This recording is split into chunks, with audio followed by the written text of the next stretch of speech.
കൂട്ടുകാരെ, ഇന്നെനിക്ക് കുറേ അരിക്കുമ്മിൾ കിട്ടി. അരിക്കുമ്മിൾ ഞാൻ ഉച്ചയ്ക്ക് ചെടിയുടെ മുടുകളിൽ നോക്കാൻ പോയി.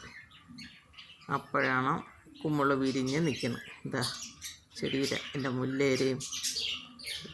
മുല്ലവള്ളിയുടെ ഇടയിലൊക്കെയാണ് പൊടിച്ച് നിൽക്കുന്നത് അരിക്കുമ്മിൾ. ഇത് നിറച്ച് പണ്ടത്തെ പോലെ പൊടിക്കണില്ല. പണ്ടൊക്കെ ഇഷ്ടം പോലെ പൊടിച്ചു വരും, ഇപ്പം കുറവാണ്.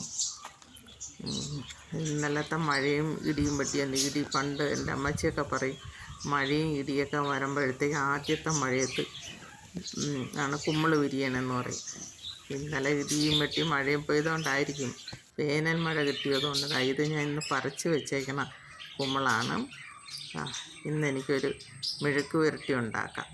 അത്രയും കിട്ടിയിട്ടുണ്ട്. മെഴുക്ക് പുരട്ടിയ, തീയല, എന്ത് വേണമെങ്കിലും വയ്ക്കാം. അത്ര നല്ല ടേസ്റ്റാണ് ഈ അരിക്കുമ്മിൾ. വർഷത്തിലൊരു പ്രാവശ്യമൊക്കെ കിട്ടുകയുള്ളൂ, എന്നും കിട്ടില്ല. ഇത് കിട്ടുമ്പം കാണുമ്പോൾ ഉടനെ ഇത് വിളയിൽ എവിടെയെങ്കിലുമൊക്കെ ഉണ്ടാകുമെന്ന് നോക്കി പറിക്കും. നല്ല ടേസ്റ്റാണ് ഇതിന്, അരിക്കുമ്മിൾ. അത് പറിച്ച് നല്ല പരിപ്പ് കറി വയ്ക്കാനും നല്ലതാണ്. പരിപ്പിൻ്റെ കൂടെയൊക്കെ ഇട്ട് കറി വയ്ക്കും. എന്ത് കറി വെച്ച് മെഴുക്ക് പുരട്ട, അവിയലിലിടാം, ഒഴിക്കാൻ തന്നെ വയ്ക്കും, ഒഴിച്ച് കൂട്ടാനൊക്കെ വയ്ക്കും. ഇതെൻ്റെ ചെടിയുടെ ഇടയ്ക്കാണ് പൊടിച്ച് നിൽക്കുന്നത്. ചെടിയും കരിയേപ്പിലയും ഒക്കെ നട്ടേക്കണതിൻ്റെ ഇടയ്ക്കാണ് പൊടിച്ച്, മുറ്റത്താണ് നിൽക്കുന്നത്. അതുകൊണ്ടെല്ലാം വൃത്തിയുള്ളിടത്താണെങ്കിലേ നമുക്ക് പിഴുതെടുക്കാൻ പറ്റുള്ളൂ. ഇങ്ങനെ അപ്പോൾ ഞാൻ ഇത് കണ്ട ഉടനെ തന്നെ എല്ലാം നല്ല പിഴുതെടുത്ത്, അത് നല്ലൊരു കറിക്കുള്ള സാധനം കിട്ടി എനിക്കിന്ന്. എൻ്റെ ഈ വീഡിയോ എല്ലാവർക്കും ഇഷ്ടമായെങ്കിൽ ലൈക്ക് ചെയ്യണം, ഷെയർ ചെയ്യണം, സബ്സ്ക്രൈബ് ചെയ്യണം.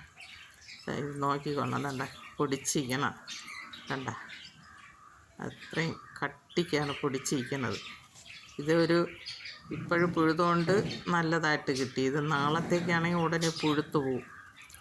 ഇത് കണ്ടാൽ ഉടനെ പറിച്ചെടുക്കണം, അല്ലെങ്കിൽ ഇത് അപ്പോഴത്തന്നെ ഇത് പുഴുത്തു പോണ ഒരു കുമ്മിളാണ്. അതിപ്പോൾ കണ്ട ഉടനെ ഞാൻ പിഴുതെടുത്ത് നിർത്തിയിരുന്നാൽ ഇല്ലാതായി പോവും. ഇത്തിരി നുള്ളിപ്പറക്കിയൊക്കെ എടുക്കണം. ഇതുപോലെയൊക്കെ ആരെങ്കിലും ആദ്യത്തെ മഴ പെയ്യുമ്പോഴത്തേക്ക് നോക്കിക്കൊള്ളണം.